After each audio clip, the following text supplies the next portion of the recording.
by being on mute. Shri Chaitanya Manobhistam Sthapitam Yena Bhutale Swayam Rupa Kadamahim Dadhati Supadantigam Vandeham Shri Guru Shri Tapada Kamalam Shri Guru Vaishnavam Cha Shri Rupam Sagratam Sadhana Raghunathanvitam Tam Sajivam Sadvaitam Savrutam Prajanasitam Shri Radha Krishna Pada Sahagalanta Shri Vishakhanvitamscha Namo Vishnu Padaya Krishna Prasthaya Bhutale Srimate Bhakti Vedanta Swamin Niti Namine Namaste Saraswati Devi Gauravani Pracharani Nirvisesha Sunyavadi Paschatya Deshatarani Namo Mahavadanyaya Krishna Prema Pradhayate Krishnaya Krishna Chaitanyaya Namne Gauratvase Namaha He Krishna Karna Sindhu Dina Bandho Jagatpate Gopesha Gopika Kanta Radha Kanta Namostude Tapta Kanchana Gaurange Radhe Bandhavaneshwari Vrishabhanusute Devi Pranamami Haripi Pancha Kalpatarobhyascha Krupa Sindhobhya Vasha Patitanam Pavanebhyo Vaishnavebhyo Namo Namaha Jai Shri Krishna Chaitanya Prabhu Nityananda Shri Advaita Gadadhara Srivasadi Gaura Bhakta Hare Krishna Krishna Krishna Hare Hare Hare Rama Rama Rama Hare Hare Narayan Namaskritya Naram Narottamam Devim Saraswatim Vyasam Tato Jayamudreyat Mukam Karoti Vachalam Pangum Nangayate Girim Yat Krupatamaham Vande Shri Gurum Dinataranam Paramanandamadam Shri Chaitanya Ishwaram Om Namo Bhagavate Vasudevaya Om Namo Bhagavate Vasudevaya Om Namo Bhagavate Vasudevaya.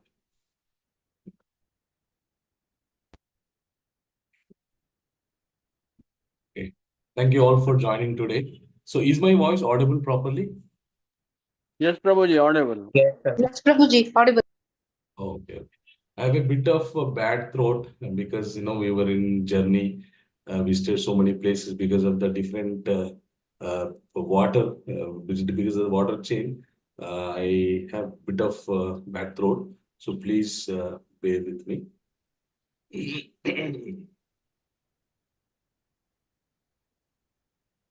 Okay, thank you. So hope all of you have practiced the shlokas which we learned in the previous sessions. Okay, during the sessions, during the last 3 sessions, which was conducted by His Grace Sri Venkatesh Govinda Das Prabhu. Did you all had a practice? Yes, Prabhuji. Somewhat, Prabhuji. Yes, Prabhuji. Great. Thank you. So today, as per our schedule, today we are going to discuss few shlokas. Those are 2.44, 45, 46, and 59 as well. Okay.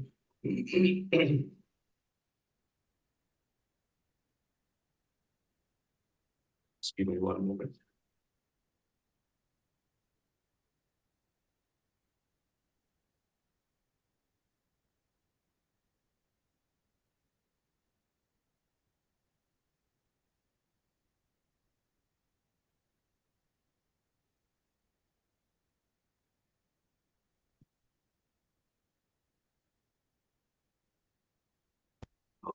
So all of you able to see my screen, shloka?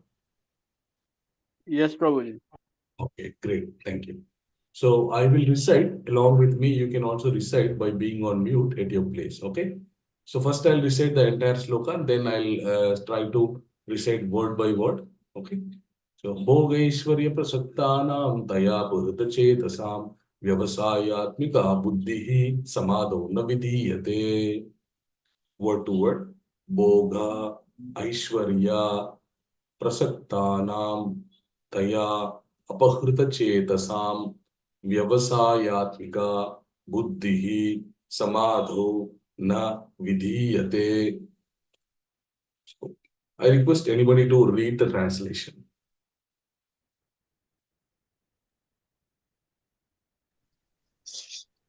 Can I read, Prabhuji? Please go ahead, Mataji, Mama. And while reading, I request you to please turn on your video so that we can interact. If possible, it's not mandatory, if possible. Thank you, Mataji. Yeah, are you able to see the screen? Yes, Prabhuji. Great.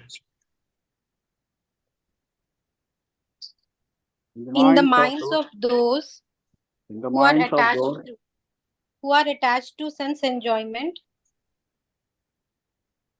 in the minds of those who are attached to the sense of enjoyment and material opulence and material and opulence material opulence and who are bewildered And who are and bewildered who are bewildered by such things, by by such such things, things, the resolute determination the the resolute resolute determination determination for devotional service for for devotion for devotional devotional service service to the Supreme Lord to to the the Supreme Supreme Lord Lord does not take place.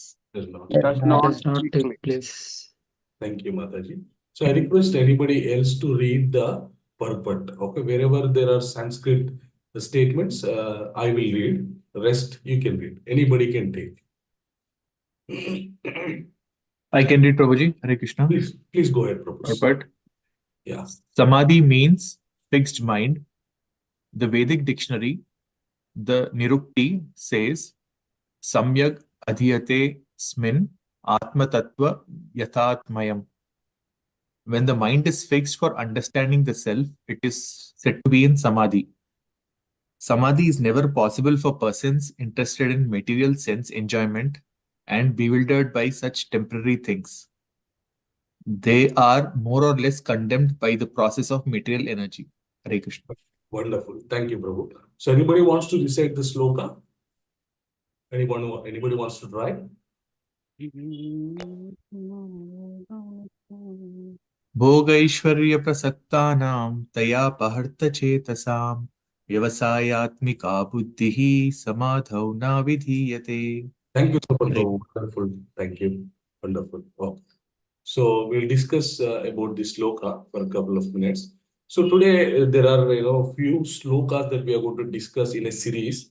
Okay, so what I'll do, I'll quickly try to discuss little bit about the slokas, and then we will discuss about a great personality, history of a great personality in whose life this slokas, this meaning is applied.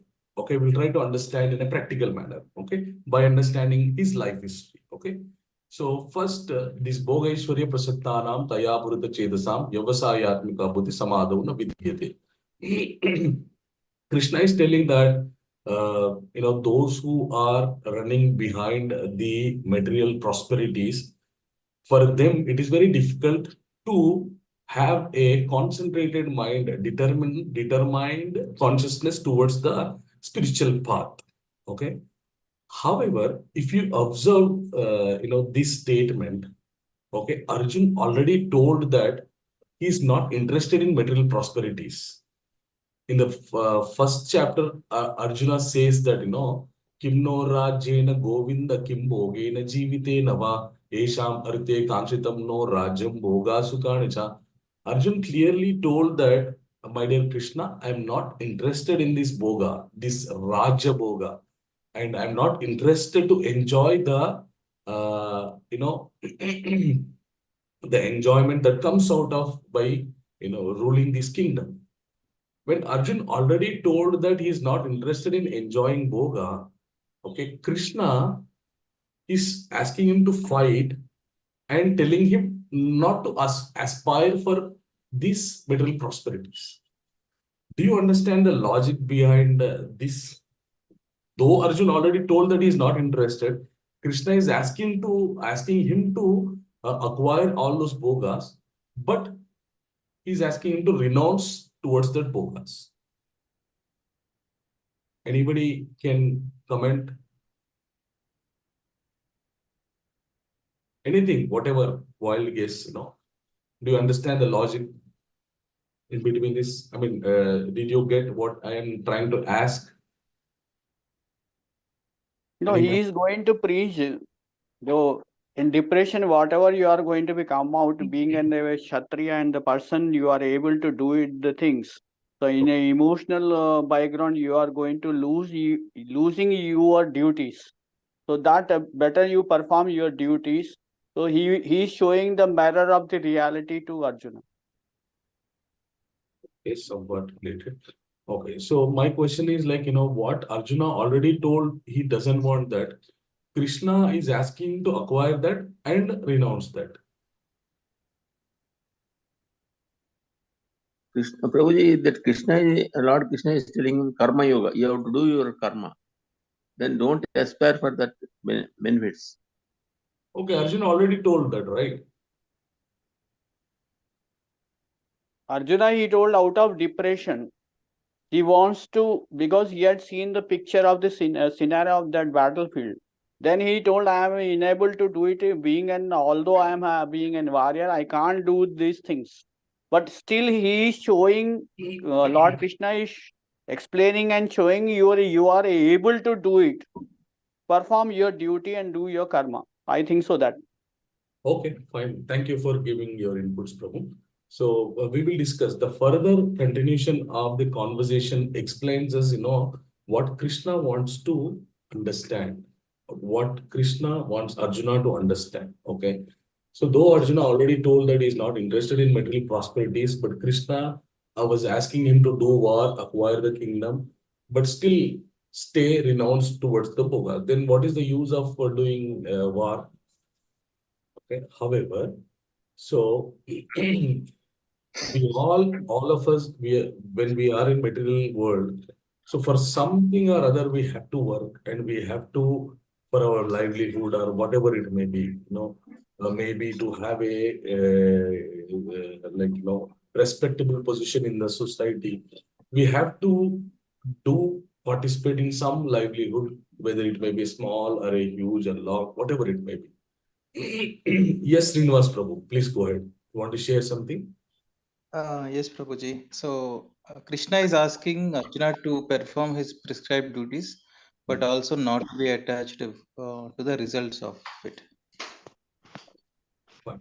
So first and foremost thing that we have to understand is that when you come across the spiritual knowledge, when you're trying to travel in the spiritual path, you have to remember one important thing, that spiritual path doesn't say anybody to leave something physically. Physical path tries to explain that whatever you acquire, whatever you're supposed to acquire, you have to acquire. However, you should be renounced in a mental level. Okay. So though Krishna encouraging Arjuna to do war, however, he's also reminding Arjuna that not to stay attached to the prosperities that he is going to acquire by doing war. Okay, so in the beginning, Arjuna's conversation, Arjuna told Krishna that, if we participate in this ghastly war, if we kill our own relative, then for sure we will be going to hell. There is no chance of us going to heaven. Like that, Arjuna spoke. He said that, the whatever prosperities, whatever kingdom that we get, which will be tainted with the blood taints of the great personalities, which will not allow us to go to heaven. So Arjuna spoke somewhat of philosophy, but Krishna is clarifying what is the actual philosophy. So the actual philosophy is that it is not that, just by living something physically doesn't mean a renunciation, a renunciant.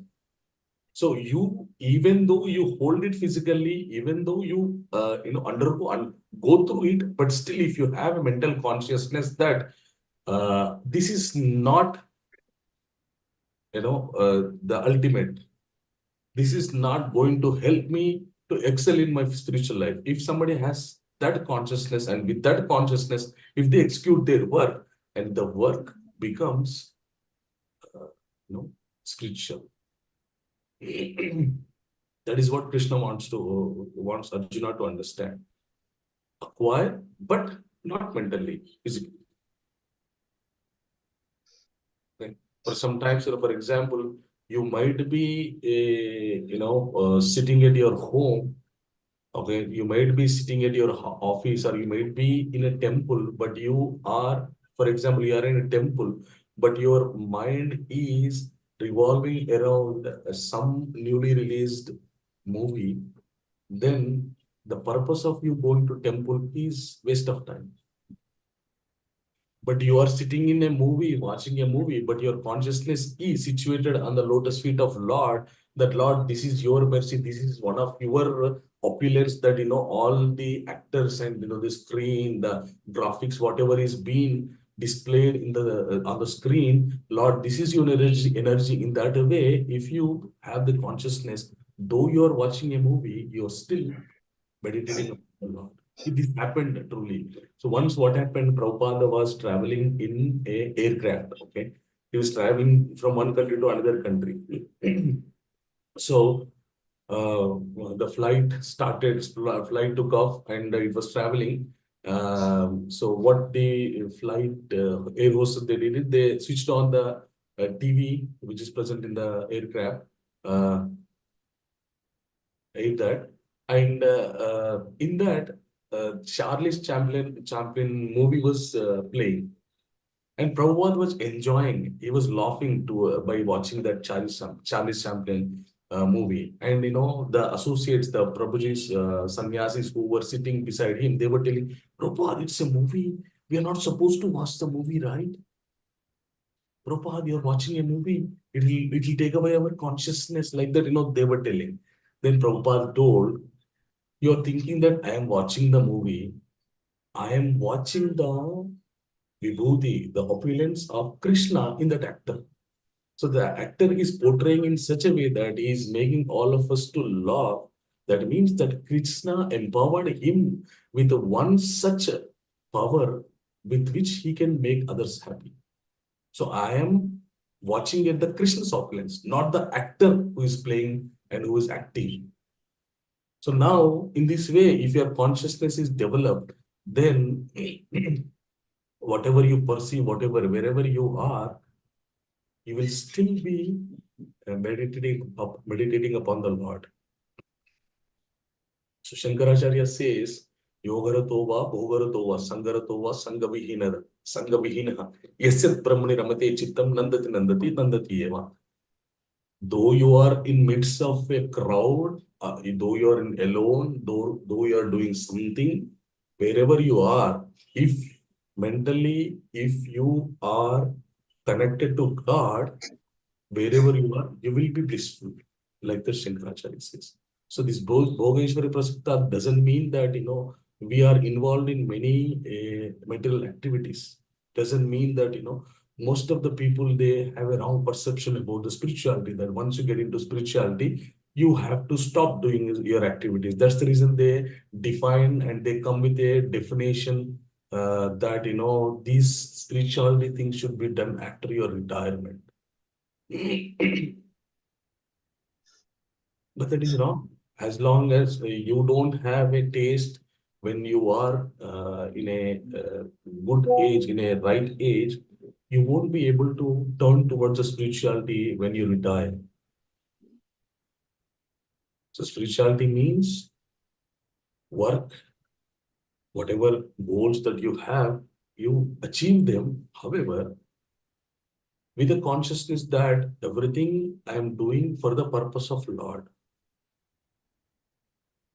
and to accommodate myself with a good spiritual association. Because if you have to associate spiritual with spiritual, if you want yourself, if you want to make yourself accommodated with a good spiritual environment, you also have to lead a good life. Also, to lead good life, you should definitely need some financial support. Okay, however, not completely involved, but involved with a consciousness of God, Krishna. Then, though you are involved, it's nothing but not involved. That bondage won't bind you. It will relieve you from that bondage. Okay. So that's something about this shloka. Next, anybody has any questions or want to add any inputs?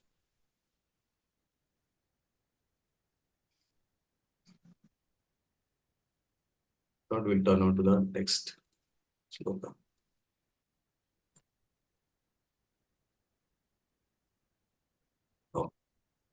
So 2.45. Anybody wants to try reading the shloka?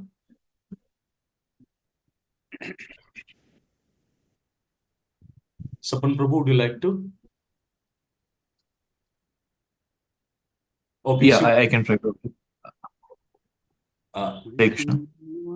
त्रैगुण्य विषय वेदा निस्त्रैगुण्यो भवार्जुना निर्द्वन्द्व नित्य सत्वस्तो निर्योगो क्षेम आत्मवान. Wonderful. Thank you. So let's read word to word. Traigunya Vishaya Trigunya, Vishaya, Vedaha Vedaha, Nistraigunyaha Vistrigunya, निस्त्रैगुण्यः Bhava Bhava, भव Arjuna Arjuna, Arjun Nirdvandvaha निर्द्वन्द्वः Nityasatvastaha Nityasatyastha, नित्यसत्त्वस्थः Niryogakshemaha निर्योगक्षेमः Niryogaksemaha, Atmavan Atmavan, Traigunya Vishaya Veda Nistraigунयो Bhavarjuna Nitvandvo Nityasattvastho Niryogakshema Atmavan. So I request anybody to read the translation.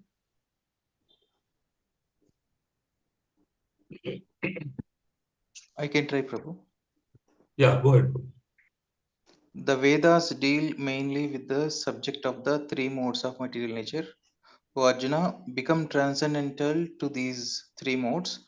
Be free from all dualities and from all anxieties for gain and safety, and be established in the self. Thank you, Prabhu. So anybody wants to read the purport? Yeah, I'll read, Prabhu. Go ahead, Prabhu. All material activities involve actions and reactions in three modes of the material nature. They are meant for the fruitive results which causes the bondage in the material world.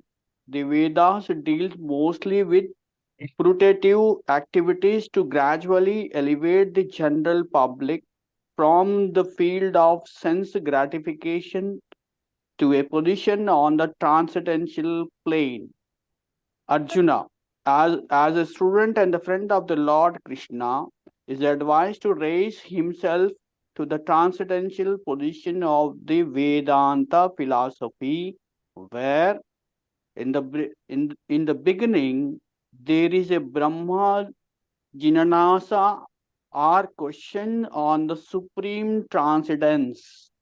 All the living entities who are in the material world are struggling very hard for the existence. For them, the Lord, after the creation, creation of the material world, gave the Vedic wisdom advising how to live and get rid of the material entanglements. When the activities for the sense gratification, namely the karma kanda chapter, are finished, then the chance of a spiritual realization is offered in the form of the Upanishads, which are the different Vedas, as the Bhagavad Gita is a part of the fifth Veda, namely the Mahabharata. The Upanishads marks as the beginning of the transcendental life. As long as the material body exists, there are actions and reactions in the material modes. One has to learn tolerance in the face of dualities such as happiness and distress, or cold or warmth. And by tolerating each such dualities, become free from the anxieties regarding gain and loss. The transcendental position is achieved full Krishna consciousness when one is full dependent on the ground will of Krishna. Jai Shri Krishna. Thank you, Prabhu. Thank you very much. Okay. Welcome, Prabhu. So we understood Krishna is telling that Bhogeshwar Prasaktana. If you are completely involved in acquiring material prosperities, you will not be able to concentrate. You will not have a determination mind towards the spirituality like that Krishna told in the earlier sloka. However, how to achieve that level of mental renunciation towards the Bhogeshwarya? So this is the continuation. So Krishna talking about the Vedas, Traigunya Vishaya Vedo, Nistraigunya Bhavardhana, Nidvandvo Nityasatvastu Niryogakshema Atmavan. So Vedas mainly deal with the three modes of nature. So it is divided into two parts. One is Jnana Kanda and Karma Kanda. So Jnana Kanda part deals with understanding the spirituality, understand the purpose of life from the beginning itself. However, the Karma Kanda defines about the different activities that are prescribed. Like, for example, in our Sanatan Dharma, from the time we take birth, there are certain samskaras which are being prescribed to us. There are about 16 samskaras a human being has to undergo. It starts from, Bharasala Samskara, Upanayana, different, like, marriage, Shashtiputi, different samskaras. Okay. So when one involves in, and apart from that samskaras, there are some activities which are prescribed, like, feeding poor people, doing some donations, okay, for good purpose, and giving education to people, helping somebody in getting their health treated. Okay, so these kind of pious activities are prescribed in Vedas. However, Krishna is telling that apart from these threefold nature, the threefold activities, Krishna is suggesting Arjuna to understand about is Krishna is asking Arjuna to be Atmavan. Atmavan means self-realized. Okay. So when you come across the third chapter of the Bhagavad Gita, then what are prescribed, what are the exact duties that are prescribed to the human beings, you will get to know.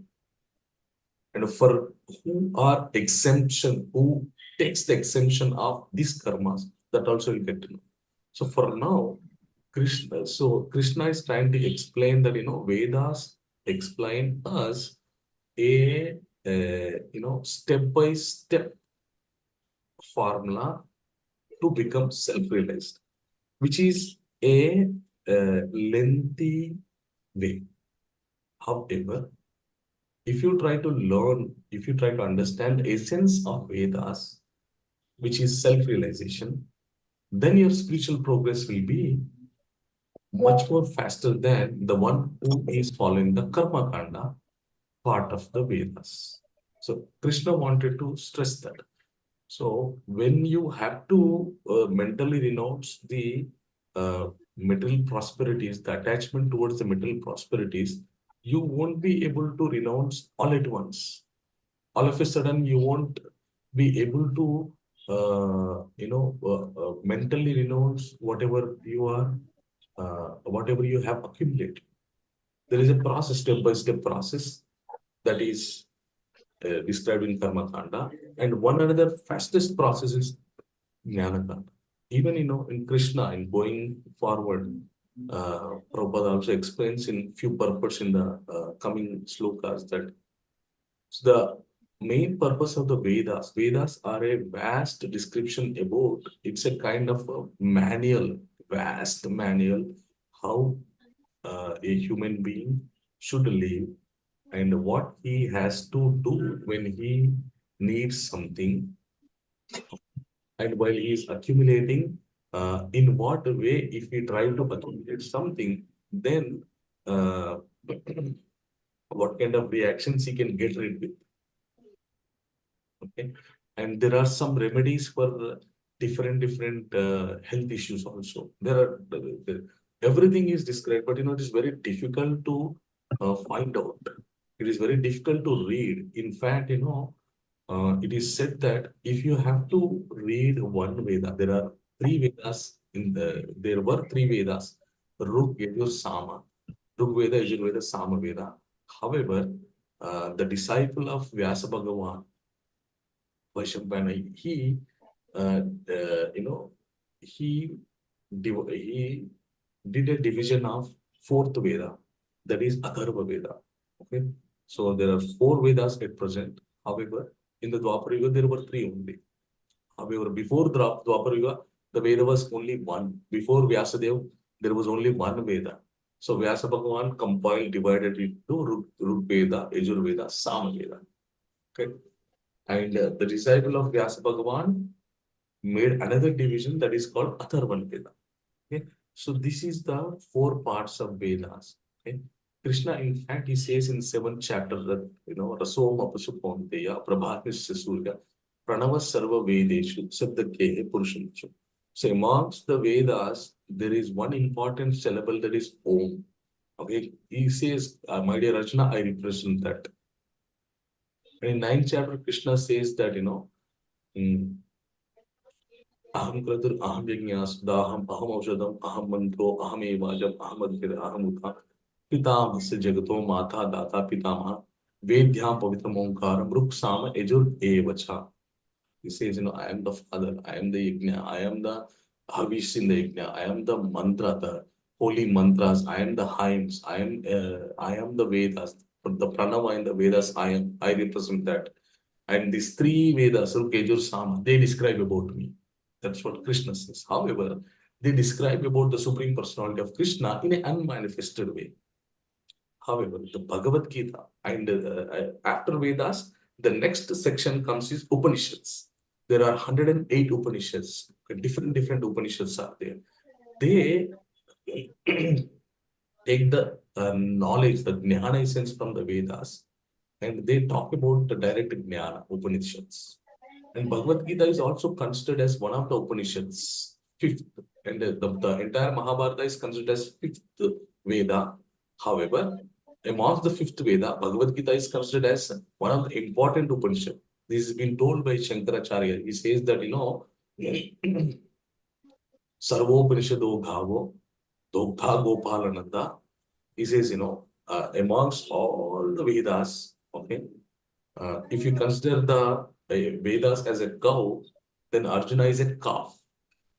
Okay, so cow doesn't give milk until unless the calf comes and touches the nipple of the cow. And when calf is taking the milk, okay, and that milk is being distributed to the normal human beings like us by Arjuna. So Krishna being cow, Arjuna being calf, licking the milk and distributing it to us from Bhagavad Gita in a form of Bhagavad Gita. So that's how the Bhagavad Gita is described. That is the importance of understanding Bhagavad Gita, which is essence of all the Veda Upanishads. Okay, it takes time. It is said that if you have to there is some noise is coming. I request if anybody is not talking, please be on mute.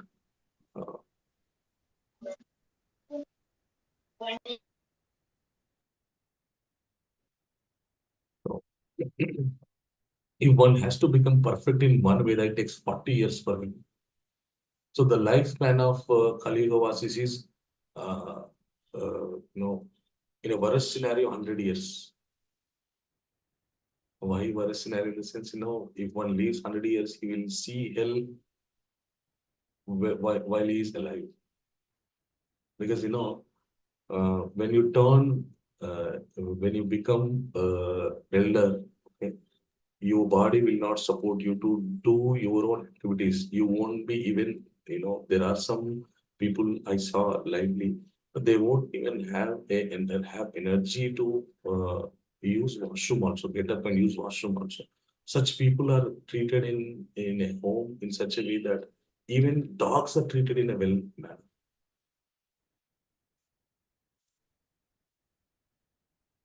So Shankaracharya says, यावद् वित्तोपार्जन शक्तः तावन्निज परिवारो रक्तः पश्चात् जीवति जज्जरि देहे तावन्निज पृच्छति गेहे. He says, as long as you earn money, people come to you, talk to you, inquire about your whereabouts. When you turn to jajjara, I mean, when you become elderly person, people doesn't even show their face to you. They don't show interest to talk to you. So that's when we have good energy, we have to try to learn, get into the spiritual path. And in the spiritual path also, somebody says that you have to learn Vedas, which has complete knowledge. And some says that you have to get into this section of the spirituality. There are different paths which are being given by different mental speculators. But nobody insists to, very less people insist to take shelter of Bhagavad Gita, which is a direct instruction from Lord's mouth himself that, what is the purpose of life. To achieve that, what you have to do. In this less span of time, less span of life, if you want to learn about the entire Shastras, the essence of entire Shastras, just start reading Bhagavad Gita. That's it. It itself, it's an abridged version of the complete Vedas, Upanishads, and Puranas as well. So much elaborately, which is discussed in the upper section of the Bhagavad Gita, in Puranas, Upanishads, and in Vedas, it has been elaborately discussed. However, that elaborated discussion is being just given in a one formula. So those who are in the software field, those who code, there are certain coding languages. If you just use one code, you can execute a huge program. Okay. So in that way, Krishna gave some coding language in the form of Bhagavad Gita. If you take shelter of Bhagavad Gita, so you will understand easily, and you can become a perfect spiritual person who can answer any kind of doubts which arise from different spiritual practices. So that's the reason Krishna is insisting Arjuna to take shelter of his instructions in the form of Bhagavad Gita. Okay. So in another sense, Krishna, keeping Arjuna as a medium, but he's talking to us for our well-being. Only Krishna is speaking this Bhagavad Gita. Okay. So anybody has any doubts regarding this look, or shall we move on to the next one? Yes, Prabhu. Kaushalnan, Prabhu. Go ahead. You are on mute, Prabhu. Prabhu, you are on mute. Please unmute yourself. Yeah, go Could ahead. you please tell me about the karma kanda types you told that? Will you tell me the names? Yeah, so Vedas are divided into two divisions, Karma Kanda and Dhyana Kanda. Karma Kanda means, following different rituals, different samskaras, and doing different pious activities. All these come under Karma Kanda. So which is a lengthy process to become self-realized, which also leads to self-realization, but it takes time, a lot of time. Whereas Jnana Kanda directly talks about the spirituality. Because, Krishna says, Yajnadana tapakarma natyajamiti chapre, Yajnodana tapakarma pavanani manishna. He says, this Yajnadana tapakarma, these rituals, they purify the human beings in a slow process. Thank you, Prabhu. So we'll move on to the next sloka.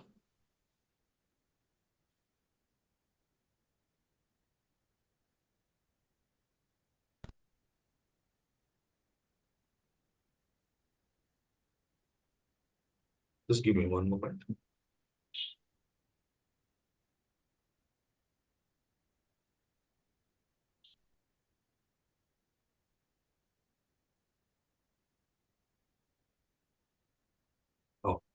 Thank you.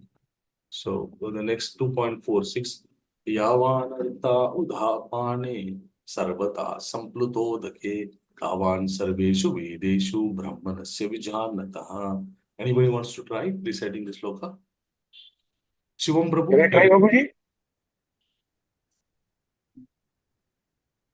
Yeah, yes. Yes, Mataji. Go ahead, Uma Mataji.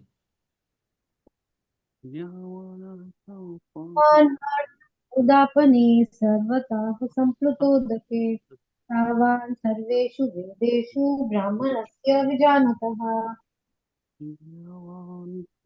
Yes, Kaushal Prabhu, would you like to? Yes, Prabhuji, I'll try. Oh, यावानाथ उदापदे सत्वः संपूलुत्तोदते संपूलुत्तोदते तवन् सर्वेषु वेदांसु ब्रह्माणस्य विजयनतः. Vijanatha. Yes, Anita Mataji, go ahead. Anita Mataji, you raised your hand. Would you like to recite the sloka? Yes, Prabhuji. Hare Krishna. Dandavat Pranam, Prabhuji. Go ahead. Yavanartha udapane sarvatah sampalutodake samplutodake tavana sarveshu vedeshu brahmanasya vijanataha. Thank you, Mataji. Thank you. Can I try, Prabhuji? Yeah, please go ahead, Prabhu. Hare Krishna. Yavanartha udapane sarvata samplutodake tavan sarveshu vedeshu brahmanasya vijanataha. Thank Hare you, Prabhu. Krishna. Wonderful. Hare Krishna, wonderful. Thank you. Can anybody read the translation? Prabhuji, can I read? Please go ahead, Prabhu. All purposes served by a small well can at once be served by a great reservoir of water. Similarly, all the purposes of the Vedas can be served to one who knows the purpose behind them. Thank you, Prabhu. So, can anybody read the Prabhu? Read till here only. Yeah. Shall I read? Go ahead, Prabhu. The rituals and sacrifices mentioned in the Karma Kanda division of the Vedic literature are meant to encourage gradual development of self-realization. And the purpose of self-realization is clearly stated in the 15th chapter of Bhagavad Gita. The purpose of studying the Vedas is to know Lord Krishna is the primeval cause of the everything. So self-realization means understanding Krishna and one eternal relationship with him. The relationship of the living entities with Krishna is also mentioned in the 15th chapter of Bhagavad Gita 15.7. The living entities are part and parcel of Krishna. Therefore, revival of Krishna consciousness by the individual living entities is the highest perfectional stage of Vedic knowledge. This is confirmed in the Srimad Bhagavatam 3.33.7 as follows. Shall I stop? Yeah. Or shall I continue? Yes, Prabhu. Thank you. Welcome.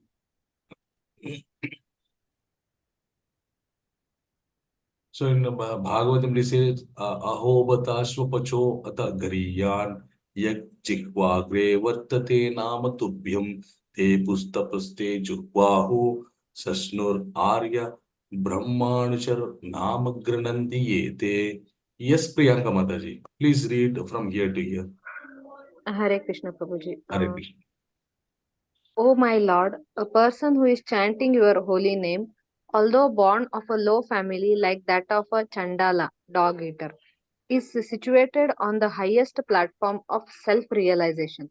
Such a person must have performed all kind of penances and sacrifices according to Vedic rituals and studied the Vedic literatures many times after taking his bath in all the holy places of pilgrimage. Such a person is considered to be the best of the Aryan family. Thank you, Mataji. Okay, wonderful.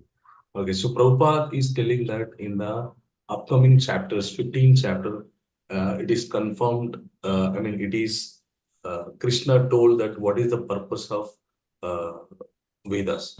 So in 15.15, Krishna says that सर्वस्य चाहं हृदि सन्निविष्टो मत्तः स्मृतिर्ज्ञानमपोहनं च वेदैश्च सर्वै अहमेव वेद्यो वेदान्तकृत् वेदविदेव च.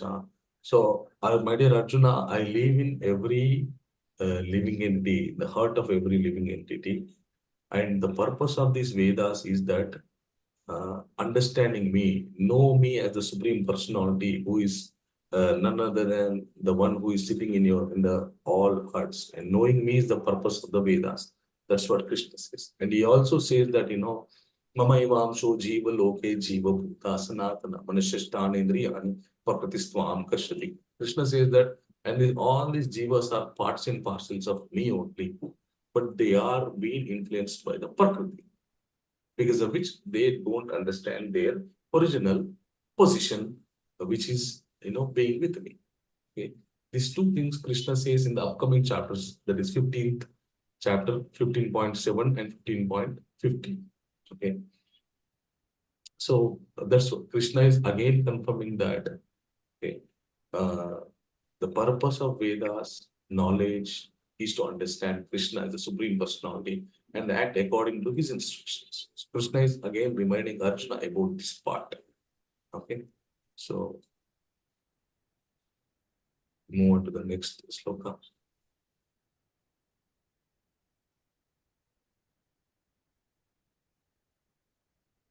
If anybody wants to read this shloka, recite this shloka, which is quite a famous shloka. Prabhuji, can I try? Yeah, please go ahead, bro.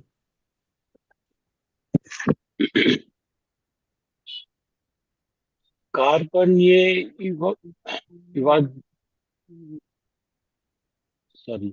Karmanye iva dekaste ma paleshu kadachana ma karma pale eturpur mate sanjo to akbaru akmani. Thank you, bro. Yes, Anita Mataji, please read.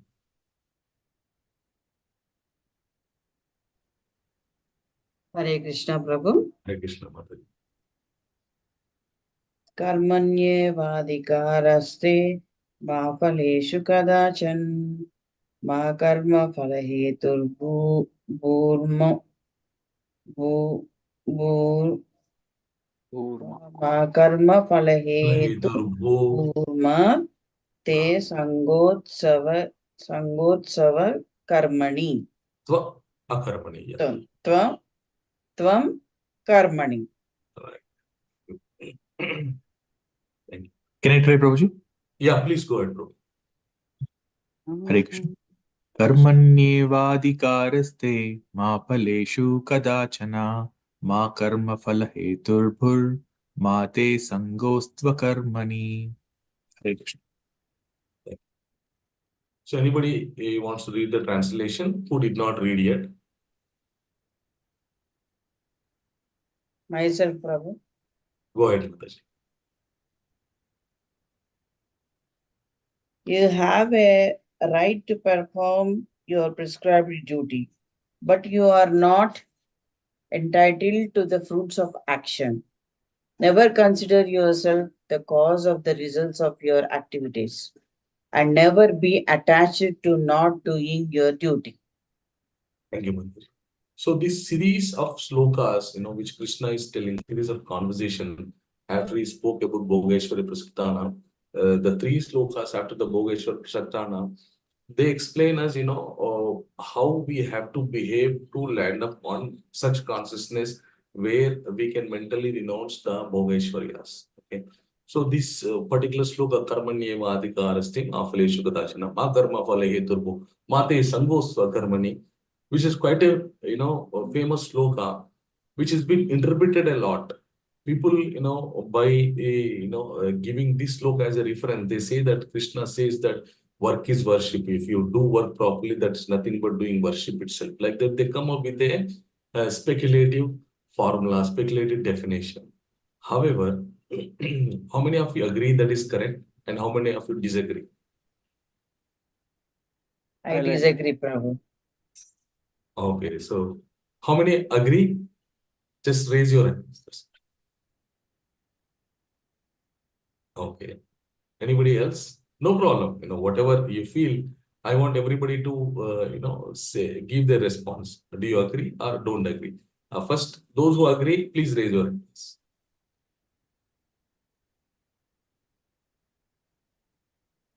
Okay.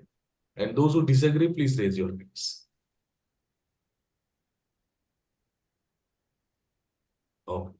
So, Sapna Prabhu, what is your vote? Prabhuji, I missed the question. Can you repeat if you don't mind? Okay. So my question is like, this Karmanya Adhikar, this sloka, taking this sloka as a reference, people interpret that, they say that Krishna says work is worship. If you do work properly, that's nothing but worship. Like that, they come with a speculative definition. Do you agree this or not? I think work is worship is not related to this shloka. That's my opinion. Okay. So which one do you say? I don't know which other shloka is related, but this shloka in particular, as far as I know, means do your work and surrender the results to me. Leave the results to the Lord. Okay. I heard some, people, in movies or somewhere, they quoted this sloka and related that, kind of this thing, worship, and all. However, maybe, for this statement, work is worship, there were few responses who agree, there were few who does not agree. And this actually, in Karma Yoga of third chapter, it comes regarding different karmas that we have to do. Okay. Based on that, also, actually based on that, we will say that Krishna himself prescribes what are the activities, what are the different karmas that human being has to do once he take birth. Okay. So in that way, some people say that, yes, if you do these works, these prescribed duties, then it's nothing but your work is worship. The work, by doing this work, no, it's nothing but you're doing worship, like that. However, Krishna here, there are two things. One agree, one doesn't agree. So actually, it can be accepted work is worship, is right. It cannot be accepted that work is worship is right. So I'll tell you how. So if you are doing work for the purpose to satisfy or according to the instructions of the scriptures, and if you don't have any attachment towards the results of the work, whatever you're doing, the results, that, I mean, with the intention of so and so results, if you're doing work, then that doesn't come under worshipful thing.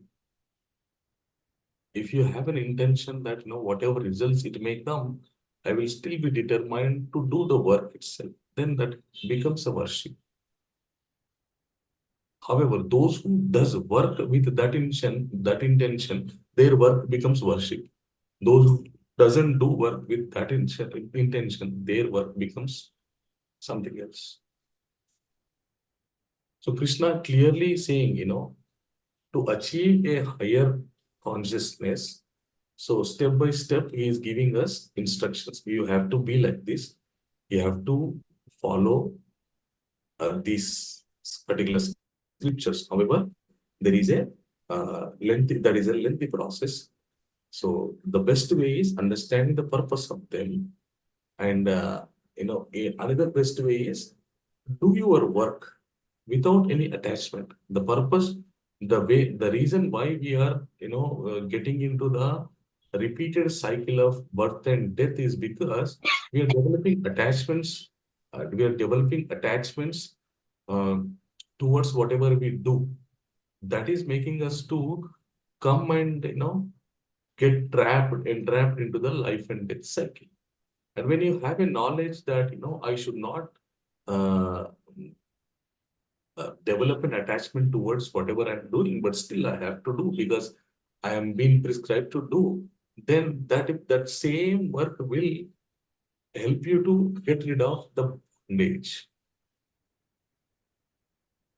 Okay, so it doesn't mean that without any attachment you have to work. It doesn't mean that you have to leave the work. You have to escape from the work. No, you have to work in such a way that you have to do it with full determination. However, you should leave it to Lord. He will take care. So you might have observed when you perform any rituals at your home. At the end of the ritual, people say that Sarvam Sri Krishna Paramastu Sarvam Parameshwara Sarvam whatever your Ishtadev. Prabhuji, this not recorded. I think. It is live streamed to Prabhu. Okay. So recording and again uploading in YouTube, it is taking a lot of time. So we came out with we figured out a simple formula, just make it live stream so that it will lie in the YouTube. We don't have to again upload it again and record. So it's live streamed. Anytime if you, I guess you might have already subscribed to Gaurangavani channel. So in that you'll find this video live stream. So So in that way, while you are working, while you're executing your duties, do the duties with a determination so that it doesn't bind you. And what should be the determination? You're doing it for the purpose of Lord. For example, I do job in a corporate company. So what I do, I work, I earn some money, and with that money, I accommodate myself to pursue my spiritual life properly, without any financial hurdles. And as prescribed in the Shastras, I also contribute some of my money in different activities, spiritual activities. In that way, whatever I work, that is getting purified, and I'm also getting rid of the bondage, and whatever I do, that is becoming spiritual. So that way we have to develop our consciousness. So as we discussed earlier, the spiritual knowledge means not living something physically, living something mentally. Okay, we have to develop our consciousness in such a way that mentally we should have that renunciation. Okay, so going further, you will learn more how we can achieve that level of consciousness. Okay, so that's what about this sloka. And we'll move on to the next sloka.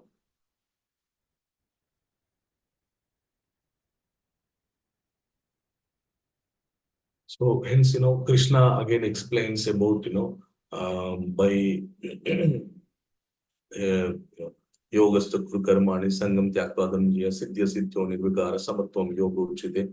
You have to perform your duty equipaged towards abandoning all attachment to success or failure. Such equanimity is called yoga. So people come up with this is the first time where Krishna uses the word yoga in Bhagavad Gita, 2nd chapter. From here, he describes about different yogas. Okay, so there are 4 types of yoga: karma yoga, jnana yoga, bhakti yoga, and ashtanga yoga. Okay, so apart from ashtanga yoga, whichever 3 yogas, karma, jnana, bhakti yogas, you take shelter of, you will be involved in all others will follow. Okay? However, the Ashtanga Yoga is something which is much more related to the physical activities. It involves in yama, niyama, pranayama, dhyana, asana, and samadhi. Samadhi is the highest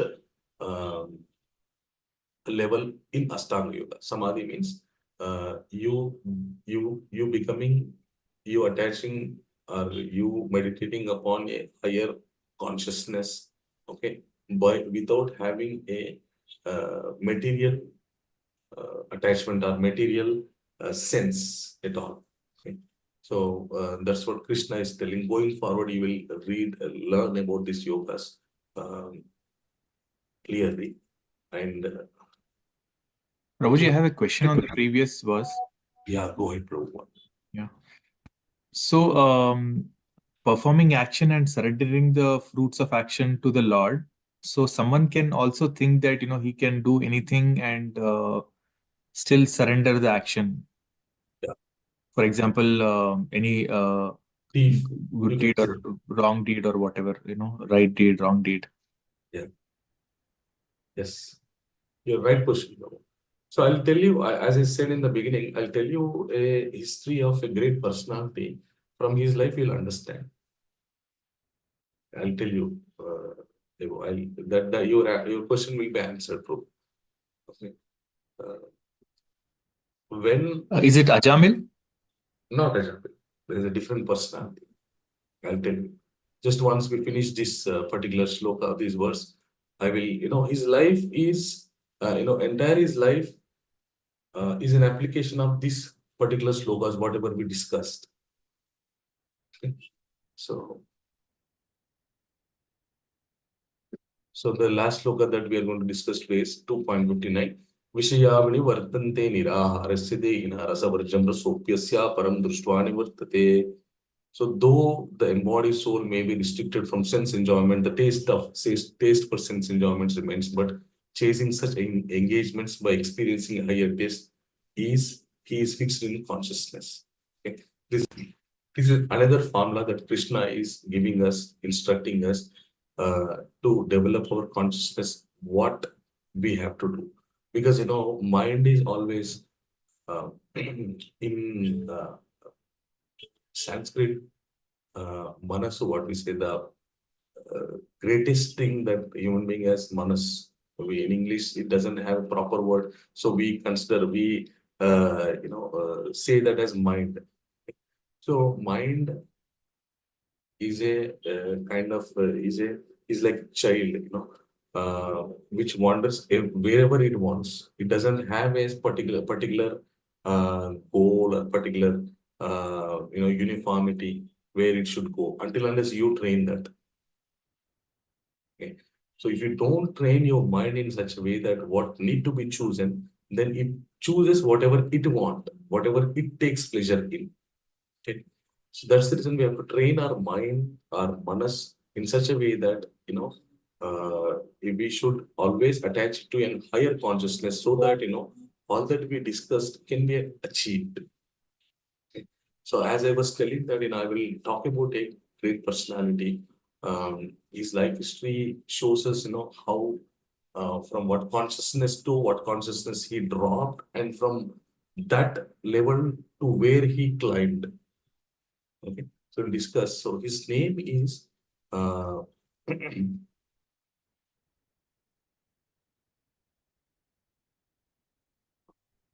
so his name is Tirumangai Alvar. Have you ever heard of this name? Anybody know about him?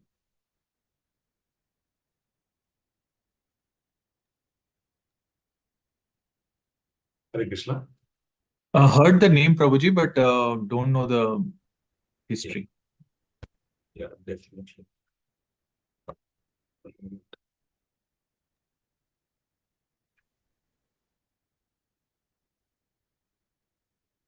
Oh, so Tirumangai Alvar. So there are Alvar is nothing but a highly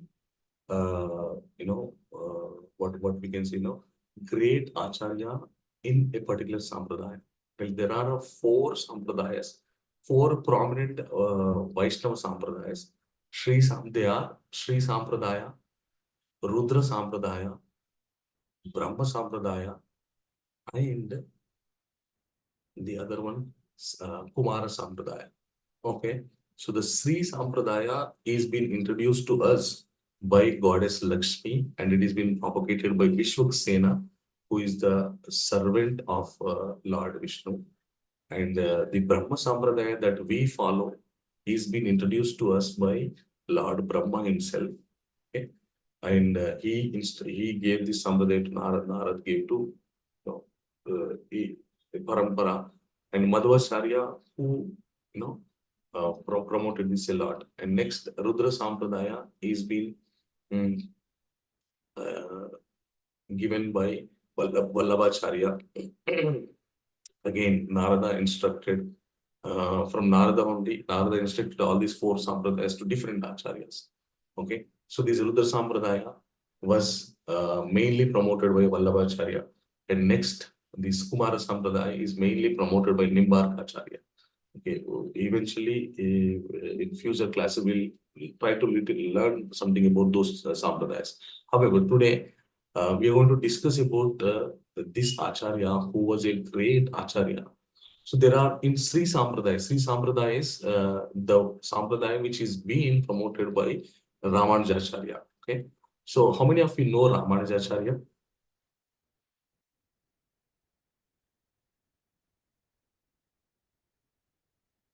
Can I see those who know? Just raise your hands. Ramanujacharya. So you know the Statue of Equality, which is there in Hyderabad, Shamshabad, which is one of the world's largest statue. Okay. So there is one Acharya called Ramanujacharya who promoted the Sri Sampradaya, which is one of the prominent Vaishnava Sampradaya. From that Sampradaya, there is one Acharya who comes, his name is Tirumangai Alvar. Okay. Tirumangai Alvar. So he, in that Sampradaya, in Vaishnava Sampradaya, in Sri Sampradaya, in Sri Sampradaya, there are 12 Alvars. Like in our Brahmavada Sampradaya, we worship, we consider Goswamis are the highest Acharyas. In the same way, in Sri Sampradaya, Alvars are considered as the highest level of Acharyas. Okay. So these Alvars, they attained Supreme Lord while they were in the human form of life. And these 12 Alvars, they are incarnations of the different weapons of the Lord. And this particular Tirumangai Alvar, he is the incarnation of the bow that is been the bow, the weapon bow of Lord Vishnu. So the Lord Vishnu's weapon, the bow is called as Saranga. So the incarnation of Saranga is this Tirumangai Alvar. He took birth in Tamil Nadu, so the southern part of India, in a village. So he was born in a Kshatriya family. Okay. Since he was born in a Kshatriya family, from the childhood itself, he learned all the warrior qualities, all the warrior activities, archery, sword fighting, everything he learned. He became a very powerful warrior. And he used to fight in such a way that nobody could encounter him in that way. With that strength, he used to, perform the war. So this, looking at his warrior skills, so the Chola kings made him the chief general of the army, Chola army. And they also awarded him with some particular territory to take care of. And that territory name is Tirumangai. Okay. So this territory was given to him, and he was a strengthy warrior. Now he also got the prosperity. Then what he started enjoying the wealth that he got as a gift. And soon after he started enjoying, so his actual position, he is an incarnation of bow, the Saranga. So the weapon of Lord Vishnu. But his original position was with Vishnu, but when he taken birth, incarnation in the planet Earth, when he is taken incarnation as a human being, he lost his consciousness that he was with Vishnu because he started involving in enjoying the material prosperities. So the first sloka, Bhogeshwari Prasaktanam Taya Purati Chetasam Vyavasaya Buddhi Samadona Vidiyate. So this applies here. So soon after he started enjoying the material opulences, he lost his consciousness. He no more has exposure towards the law.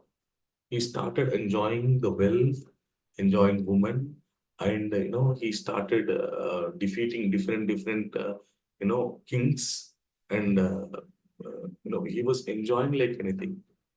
So one day what happened, since he was enjoying women, so he always used to look for good-looking girls, whoever is beautiful. He used to kidnap those girls and enjoy like that. So in his village itself, there was one doctor. His name was Dhanvantari. He had a daughter. Her name was Kumudavalli, and she was a celestial girl, Apsara. So one day, when Kapila Muni was preaching about Sriman Narayana, she was been to that particular arena, and she laughed at one of the rishi who was bit of ugly, in a physical form. And because she insulted him, Kapila Muni cursed him to become to take birth as a human being. So she, because of that curse, then she was afraid and she asked Kapila Muni that, what would be the remedy of, he coming back to the original position as Apsara. Then Kapila Muni said, you, after taking birth as a human being, you will become wife of a great warrior and you will remind him his actual position. Like that, Kapila Muni says. So Kapila Muni, by cursing, he also gives her a instruction, great instruction. So whenever great personalities, they curse for our well-being only. Then she comes to the place where this Tirumangai village is there. There, that place is surrounded with wonderful lakes with lotus flowers. And, she, with her friends, she came and she sported in one of the lake. And immediately all her friends disappeared and she was left alone. Then she got recollected that, Kapila Muni asked me to take birth as a human being. Like that, she got reminded and she immediately took a form of small baby.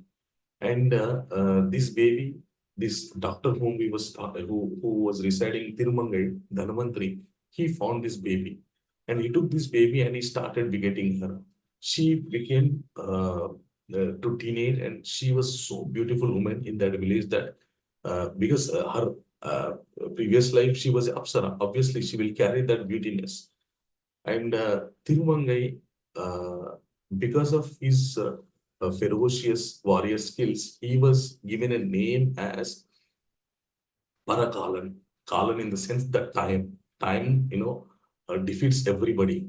It consumes everybody in a form of death. Like in the same way, this Tirumangai also in the war, he acts like a time in a span of time.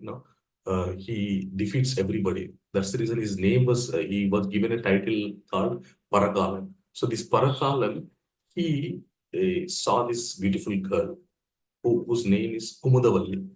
So after seeing this Kumudavalli, he started, admiring her. He went to her father and he requested her father to give her in marriage. And his father was so afraid, panicked that this person is not going to leave me if I don't give my daughter, because he's a great warrior. Great kings could not fight with him. What to talk of me, a normal human being? Like that, his father taught, and he went to her daughter and he told him that Parakalan came to take you away. Then Kumudavalli, she cleverly what she did is she accepted the proposal of Parakalan. And however, with a condition. So she spoke to Parakalan that I'm ready to marry you. However, there is a condition. If you accept that condition, then only I'll marry you, like that.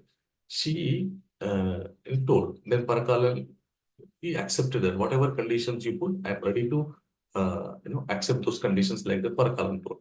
Then Kumudavali, she cleverly told, my first condition is that you have to get initiated into the Pancha Samskara. So in Vaishnava, Sri Vaishnava Sampradayam, there is a ritual called Pancha Samskara. Like in our Brahma Sampradaya, we have to go the initiation in the same way in Sri Sampradaya. There is an initiation process which is called Pancha Samskara. That you have to undergo. That is first condition. And second condition, daily you have to feed, you have to give food to 1008 Vaishnavas. That is the second condition. And the third condition is that he has to do worship Lord. Okay.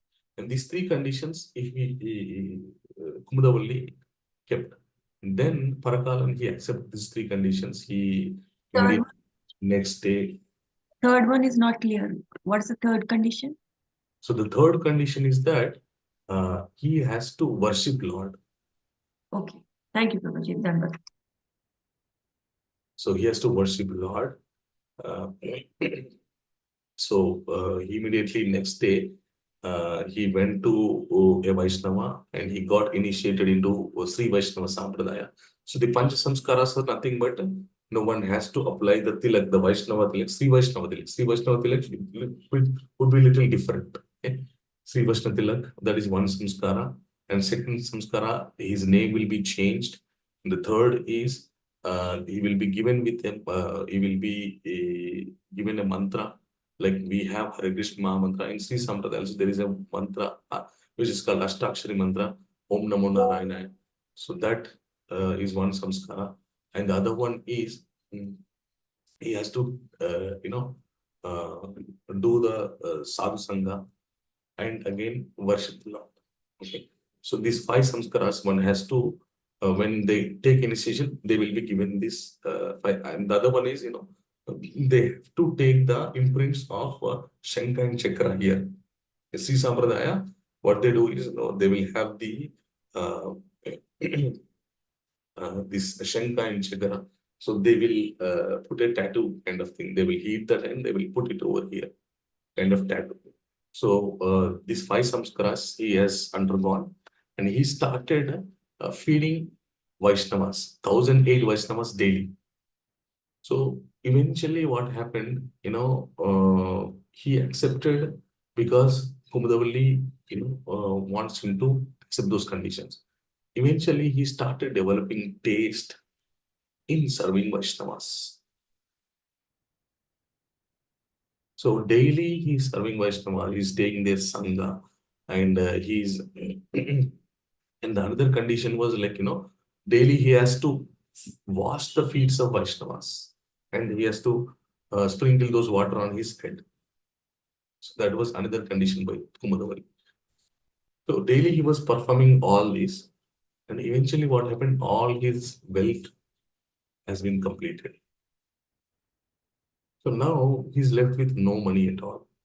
He was not even paying taxes to the emperor of that particular, state. Then the emperor, he sent some warriors to towards the Parakalan, okay, and they were unable to fight with him because he was a great warrior, Kshatriya.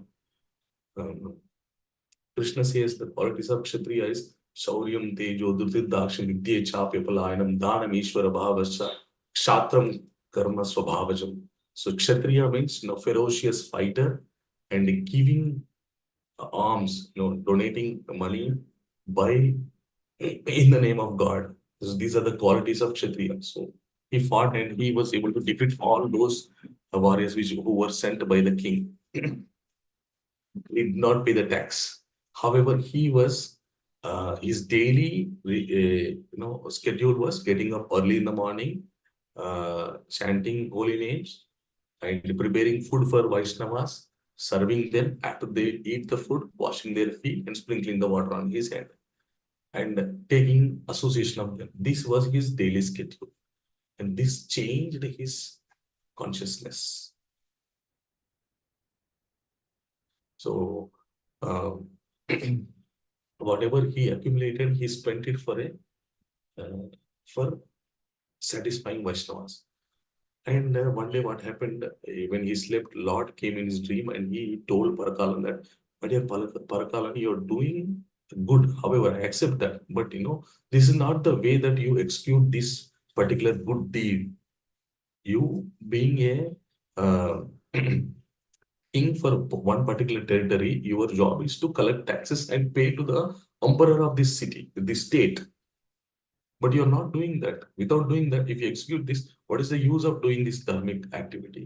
Like that, Lord told him. And Parakalan, he in return asked, "My dear Lord, what to do? Daily I have to serve 1008 Vaishnavas. And without serving them, I can't live. I need money to serve them. So if I start paying taxes to the king, where will I get the money? How can I serve them?" Like that, Parakalan requested Lord. Lord told him in his dream that there is one such place. You go there and you will find a great treasure. Get the treasure and start doing your pay tax and start doing your dharmic activities. Like that, Lord instructed him. He went to one such place which was told by Lord, and he found a huge treasure, and he brought that. From that, he paid taxes to the king, and whatever is left with that, he again started feeding Vaishnavas. Like that, he kept on doing, and even that treasure also got completed. Now he was clueless what to do. So what he did is he started robbing people. He became a robber, dacoit. He started robbing people. Who were crossing through his place, he used to stop them or rob whatever gold, money, whatever they have. And with that, he used to feed Vaishnavas. Like that, his life was spent. So one day, what happened? There was a huge, and eventually what happened? People stopped crossing through that way because of him. They were so scared of Parakalan that, because he was a warrior and he became a thief. Who will be able to defeat him? Even the kings were unable to control him. But he was robbing, but he was doing it for a good purpose. However, that doesn't mean that we also can rob somebody and do services to Vaishnava. Because in some exception cases, that is accepted. However, he never murdered anybody. He just, looking at him itself, people used to get panicked and give whatever possessions they have. That was the ferocious personality Parakalan was. So eventually what happened? One day there was a huge procession going on. Okay, there was a marriage procession. And this Parakalan and his group, they saw that marriage procession. And they were very happy that, this entire group of marriage procession who were crossing through, we will loot them so that, at least for 1 year, we won't have to, we will be having sufficient money to feed Vaishnavas. Like that, they thought, and they immediately jumped into that position. They started beating, they started, harassing people to give the gold, whatever they had. Everybody gave the gold. They just, laid a chadar, they laid a blanket, and they took all the gold and they, dropped in the gold. It became a kind of small hill. Okay? And they looted even the bridegroom also. And, the boy who was getting married, even they looted him as well. So he gave all his gold, whatever he was wearing. However, he was unable to give one particular gold ring, which was to his left leg finger. So Parakalan asked that boy to remove that and give it to him. So the boy tried to remove that, but it didn't come. So he said to Parakalan that, you have looted a lot. Why don't you leave this one small ring, which I'm unable to remove from my finger, my left leg finger, like that the boy told. The Parakalan said, no, I don't accept. I want that ring at any cost. If that ring is worth to feed at least 2 Vaishnavas, like that he said. So this boy said, I'm unable to remove that ring. If you want, you take that, like that. If you want, you take the ring from my foot, like that. The boy said. And then Parakal tried to remove it, but it didn't come. So what he did, he thought of, cutting the left finger with his mouth, his teeth. So soon he touched the feet of that boy. So the vibrations that he got was like, complete consciousness got changed. The boy was none other than Lord himself. So Lord came in a disguise to uh, make Parakalan, teach Parakalan how he has to execute the dharma. And Lord appeared in front of Parakalan, and he said, my dear Parakalan, this is not the way. He said, and the Lord gave him the mantra again. And looking at the Lord, he started reciting some poems. Okay, in Tamil they are called as Pashurams. Like you might have heard, there are this is the season of Dhanurmas. Dhanurmas is going on. In Dhanurmas, Sri Vaishnavas, they recite Pashurams, which are being composed by Andal Devi, Goda Devi. And there are 12, as we discussed, 12 alvars. They compose different pashrams in admiration of God, in describing the glories of Lord. So the Parakalan who was involved in these robbing activities, he soon turned into a pure devotee and he started reciting pashrams, glorified Lord. Then Lord instructed him to stop all these activities and start doing the pure devotional service. Then Parakalan left everything and he started wandering, visiting different Divya Deshams. There are about 108 Divya Deshams. Amongst them, 106 are there on this earth. There are 2 which are not on this earth. They are in a higher cosmic level, Vaikuntha and Goloka. So he visited all 106 Divya Deshams and he composed near about more than 1,000 pashrams, the glorification poems on Lord.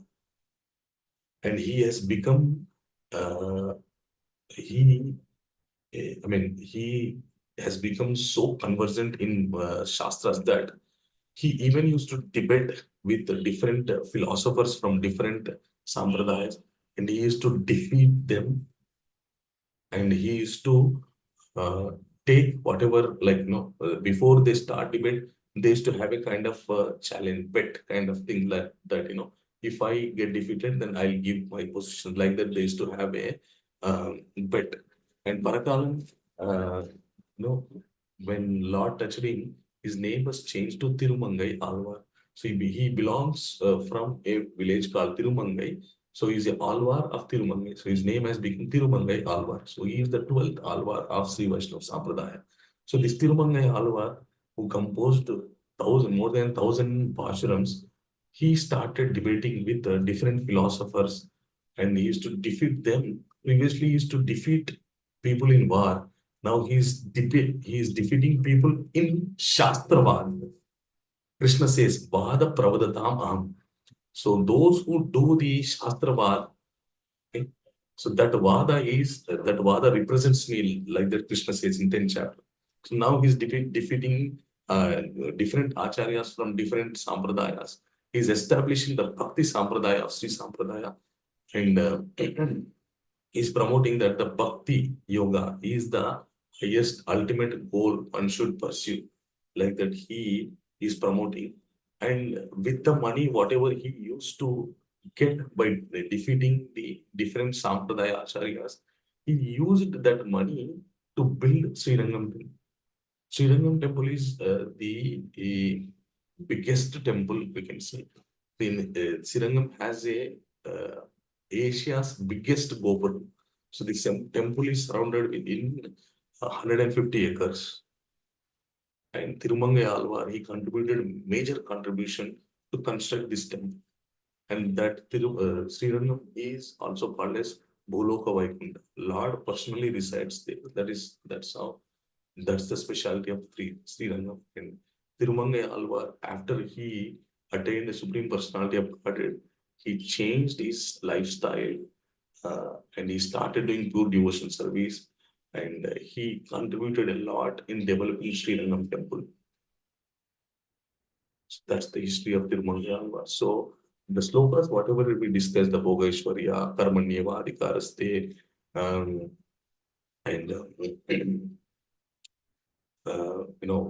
the last sloka, Karman, the last sloka, Vishayavini Vartante, Niraharasya Dehina.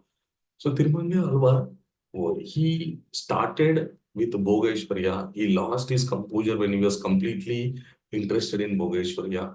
However, when he started serving the Vaishnavas, then his consciousness evoked. Okay. Because his consciousness evoked because he was doing selflessly. He was serving Vaishnavas selflessly. Whenever you do something selflessly, you will start getting the Brahma Jignasa. Brahma Jignasa is nothing but inquiring about self-realization and inquiring about the Lord. That is called Brahma Jignasa. So that Brahma Jignasa developed within him. And he started doing work without any fruitive expectation. He just, though he was robbing people, however, but he did not deposit those wealth for his selfish enjoyment. He used entire wealth to feed Vaishnavas. And then when he attained the Supreme Personality of Godhead, okay, when he connected his consciousness to the Supreme Personality of Godhead, whatever anarthas that he was doing, all of them got vanished. And his taste of promoting the bhakti has been increased. He was able to get rid of the previous, deeds that he was doing. And he started leading a pious life, pure, spiritual, saintly, Vaishnava life he started living when he attained the Supreme Personality of Godhead. So how could he attain the Supreme Personality of Godhead? So the Vedic ritual process of feeding people, doing some good deeds, this eventually helped him to develop the good qualities with him. It doesn't mean that we have to follow Tirumangai and we have to start robbing people. No. That's not the message that we have to take home. We have to understand that whatever wealth position that we have to use something to feed Vaishnavas, the pure devotees, so that that will purify us, that will purify our thought process. Okay? So that's what happened with the Tirumangai. That's the reason he was, he got exemption from the Lord, and he became a pure devotee, and he spread the bhakti movement during the 7th and 8th century. He was there. So that's the history of Tirumangai Alvar, who practically applied the Bhagavad Gita knowledge in his life. So, Sapan Prabhu, is your question answered, or you want me to? Yes, this is a story, Prabhuji, I understand, but if you have to answer it in one sentence, how would you describe it, Prabhuji? Okay, so people doing different things and giving some contribution to the Lord doesn't accept that. Lord will definitely doesn't accept that. Because Okay, so for that verse, there's an exception that if you do the right thing, only then God will accept it. yeah, people like those who for example, you can see there are many bureaucrats who take bribes and who cheat people and earn money, and they pose in such a way that they show up in such a way that people looking at their attire itself, people think that this person is a highly elevated devotee. But if you check his background, his background will be entirely tainted with the property which he accumulated by harassing people. Such people, what he says is that, uh, so there are three kinds of people whom Lord describes: Sattva, Rajas, Tamo. So Sattva people who, purely they earn money and they offer to Lord.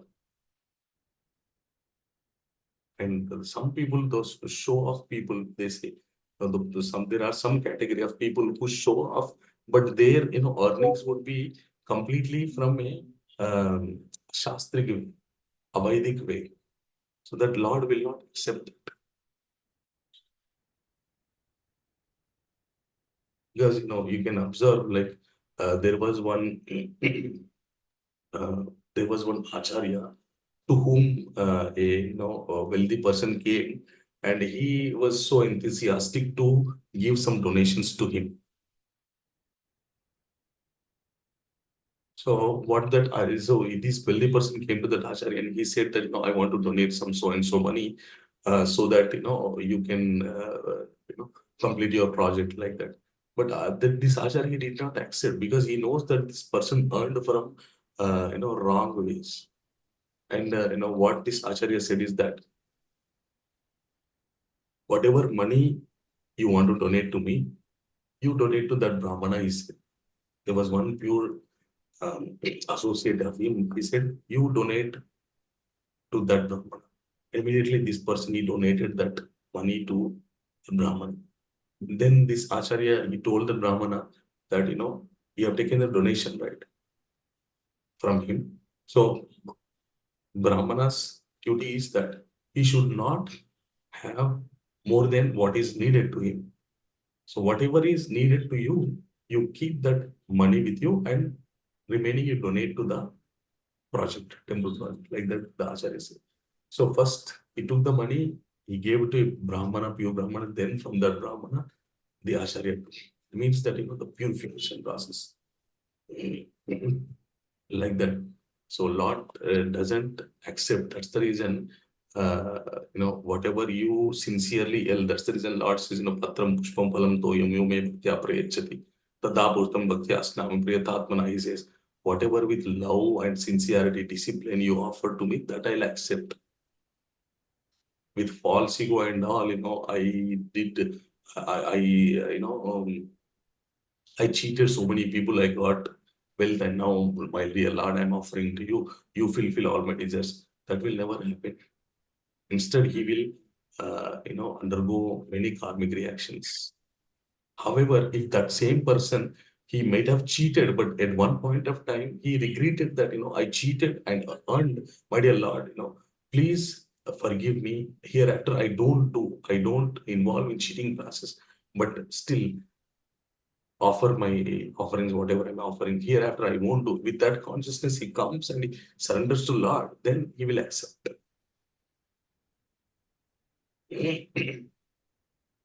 Yeah, understand, Prabhuji. Thank you. Hare Krishna. So that was about today's shlokas and the great Acharya history. So if anybody has any other questions, you can ask. Yes, Shivam Prabhu, go ahead. Hare Krishna, Prabhuji, Dandavat Pranam. Krishna Prabhu, Dandavat Pranam. Prabhuji, is sense enjoyment directly related to all the karma kandas, or it is indirectly related? So sense enjoyment, in the sense you mean the male and female association? It can be anything, Prabhuji. Like if we are doing any karma kanda rituals, or we are donating or anything, so is it related directly to the any kind of material enjoyment? Oh. So the good deeds, whatever we do, is it directly related to any kind of material enjoyment? Is that your question? Yes, Prabhuji. Oh. So if you are doing something towards, spiritual activities, like, feeding poor people via temple, we are temple. Some people say that, Manava Seva, Madhava Seva. You just serve poor people. That is nothing but serving Lord itself. You stop serving Lord, just serve, the poor people. Like that, they come up with a speculative principle. Okay. So you just, you just don't consider Lord, but you just consider the bodies to be served like that. If you serve, then, you won't get any benefit or spiritual benefit. But if you serve poor people via temple, okay, so you give some donations to temple and they do food distribution, okay, then though you are doing same activity without considering Lord and with considering Lord, that will help you to progress in spiritual life.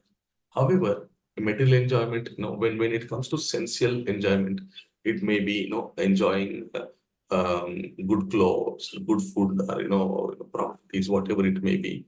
So if you are a devotee, if you have a consciousness that, one day or other, so if you have consciousness that I am servant of Lord and I'm servant of Lord, with that consciousness, even if you have the possessions, you will still not use them for your sensual enjoyment. You will still use them in bhakti only.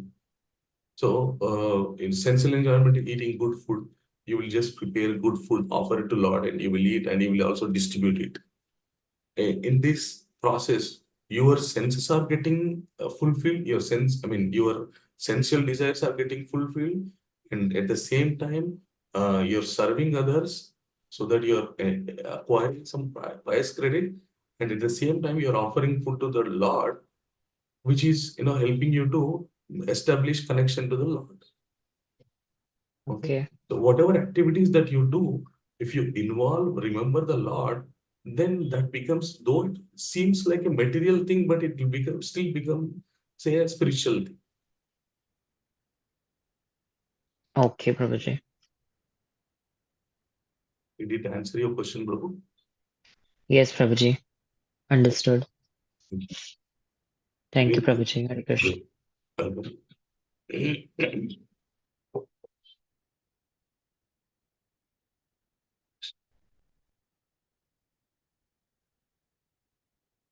Anybody has any other questions?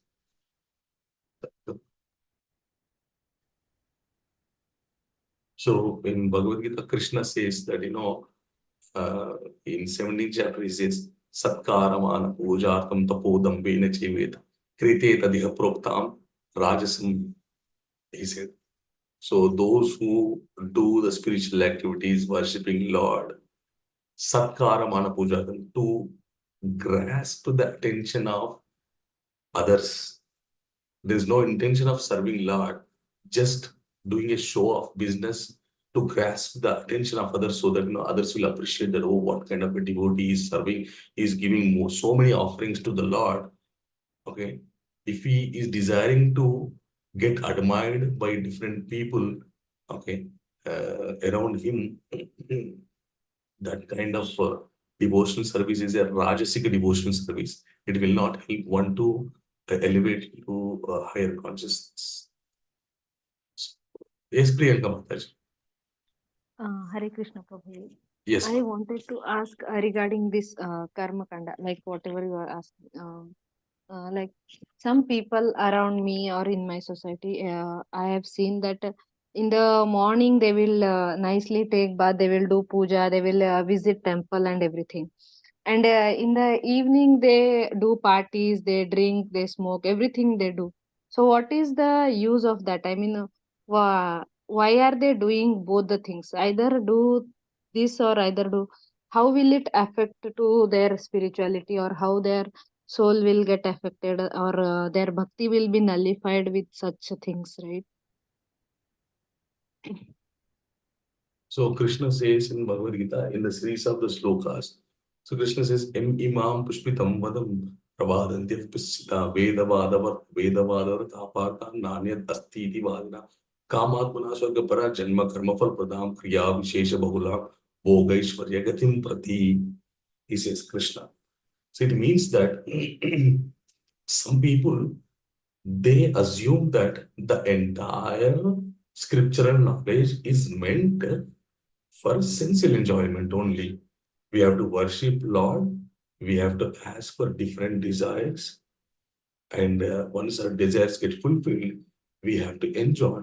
So just to fulfill our lusty desires and our material desires, this entire scriptural knowledge is there, like that they think, they assume. They have a very poor fund of knowledge. As I said, there are two divisions of Vedas, Karma Kanda and Jnana Kanda. So the Karma Kanda process will help one to go to heavenly planets only. Once they finish, once their pious credit is completely completed, like when we go to a tour, for example, I have somebody gone to Goa, so they can enjoy in Goa as long as they have some money in their bank account. Once the money is completed, they have to come back from Goa. They will be kicked out of Goa. Okay. So in the same way, some people, they have a very stubborn assumption that the scriptural knowledge is only meant for our material desires fulfilled only. So with that assumption, they lead the life. That's the reason morning you will see them in temples taking pradakshinas 108, 208, 1008. They visit to different great temples. They don't understand why these temples are constructed. They don't understand who constructed. They don't inquire what is the purpose of this life. Their only intention is that we got this human body, so we have to successfully enjoy three things. Sensual enjoyment, till enjoyment, and the male and female association. Like that they think. And some class of people, they will have an intention of inquiring about self-realization. How long do we have to enjoy this? So those class of people, they come to the spirituality, the actual spirituality. So those are the some who are you. So this class of people who are sitting in the class are the people who has the Brahma Jignasa. They want to understand the actual position of them. Like, Tirumangaya Alvar, he was a weapon, one of the weapon incarnation of Bhog, Saranga weapon. He was in. But he lost his consciousness by involving in the Bhogeshwarya. And when he got in touch with Vaishnavas, then his consciousness was revoked. So as long as these people, those who are enjoying the sensual enjoyments by worshipping God, they won't come to this platform as long as intentionally or unintentionally they serve the Vaishnavas. So looking at them, we should not assume that, these people are enjoying a lot. We are just, restricting our senses and we are just trying to understand knowledge. No, you have to involve your senses in loving Krishna. There are two types of enjoyment, material and spiritual enjoyment. Spiritual enjoyment is the more you hear about Lord, the more you will involve your senses in worshipping God. That will give you happiness. That will take little time, but when you start tasting that enjoyment, these material enjoyments, you won't even consider them as enjoyments, because Krishna himself says that yatro paramate chittam viruddham yoga sevaya yatra chaivaya atmanatmana ashyan atmani tushyati sukham atyandikam yattat buddhi grahyam itendriyam. He says, there is a huge sukham when you connect your consciousness to the Supreme Personality of Godhead. That's how Krishna explains in Bhagavad Gita. So those who are wasting their life in sensual enjoyments. However, the Vedas also, scriptures also prescribed. It doesn't mean that you have to restrict your senses. Krishna says, Balam Balavatam Chaham, Dharma Viruddho Bhuteshu Kamosmi Bharatarshava. He says that, my dear Arjuna, the sexual life, which is in a dharmic way, in a form of marriage, is me, he says. And Vedas have given us a right way of enjoying the pleasures. If you do in that way, you will you will undergo the sensual enjoyment. At the same time, you will also get the benefit of getting elevated in spiritual life. But those who doesn't respect these particular forms which are prescribed in the Shastras, they enjoy unrestrictedly. They have to undergo hellish planets when they are on this earth and when they leave this planet Earth also. Okay. So, Okay. was that answered your question, Mataji? Yes, definitely, Guruji. Thank So anybody else has any other questions?